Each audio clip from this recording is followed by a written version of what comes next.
আল্লাহু আকবার।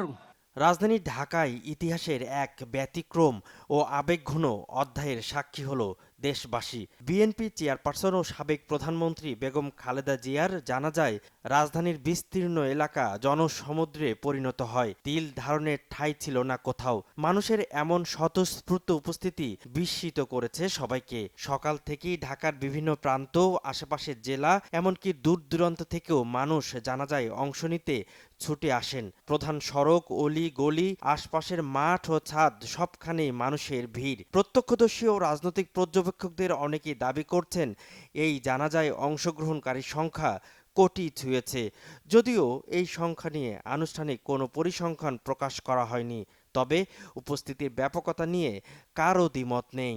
ঐতিহাসিক এই জানাজায় উপস্থিত ছিলেন দেশের প্রধান উপদেষ্টা ডক্টর মোহাম্মদ ইউনূস, বিএনপির ভারপ্রাপ্ত চেয়ারম্যান তারেক রহমান জানাজায় অংশ নিয়ে মায়ের প্রতি শেষ শ্রদ্ধা নিবেদন করেন এবং দোয়া চান। আল্লাহু আকবার।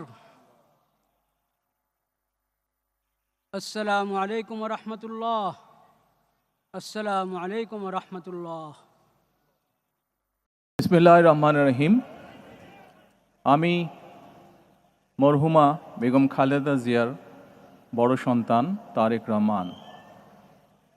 আমি আজকে এখানে উপস্থিত সকল ভাইয়েরা এবং বোনেরা যারা উপস্থিত আছেন,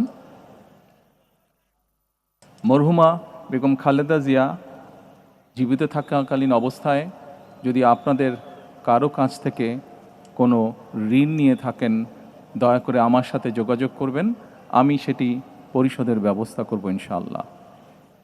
একই সাথে উনি জীবিত থাকাকালীন অবস্থায় ওনার কোনো ব্যবহারে, ওনার কোনো কথায় যদি কেউ আঘাত পেয়ে থাকেন, তাহলে মরহুমার পক্ষ থেকে আমি আপনাদের কাছে ক্ষমা প্রার্থী। দোয়া করবেন আল্লাহ তাআলা যাতে ওনাকে বেহেশত দান করেন। আসসালামু আলাইকুম। আসসালামু আলাইকুম। বিএনপির শীর্ষ নেতাদের পাশাপাশি বিভিন্ন রাজনৈতিক দলের শীর্ষ নেতাদের উপস্থিতি এই জানাজাকে দলীয় সীমার বাইরে একটি জাতীয় শোকের অনুষ্ঠানে রূপ দেয়। এছাড়াও জানাজায় উপস্থিত ছিলেন সামরিক ও বেসামরিক প্রশাসনের ঊর্ধ্বতন কর্মকর্তারা। রাষ্ট্রের গুরুত্বপূর্ণ স্তরের প্রতিনিধিদের অংশগ্রহণ বেগম খালেদা জিয়ার রাজনৈতিক ও রাষ্ট্রীয় গুরুত্বকে আরও স্পষ্টভাবে তুলে ধরে। আন্তর্জাতিক পরিমণ্ডলেও এই শোকের প্রতিধ্বনি শোনা যায়।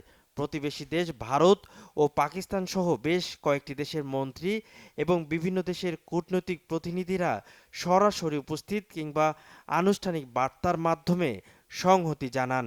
এতে বোঝা যায় খালেদা জিয়া শুধু বাংলাদেশের রাজনীতিতে নয়, আন্তর্জাতিক অঙ্গনেও একটি পরিচিত ও গুরুত্বপূর্ণ নাম ছিলেন।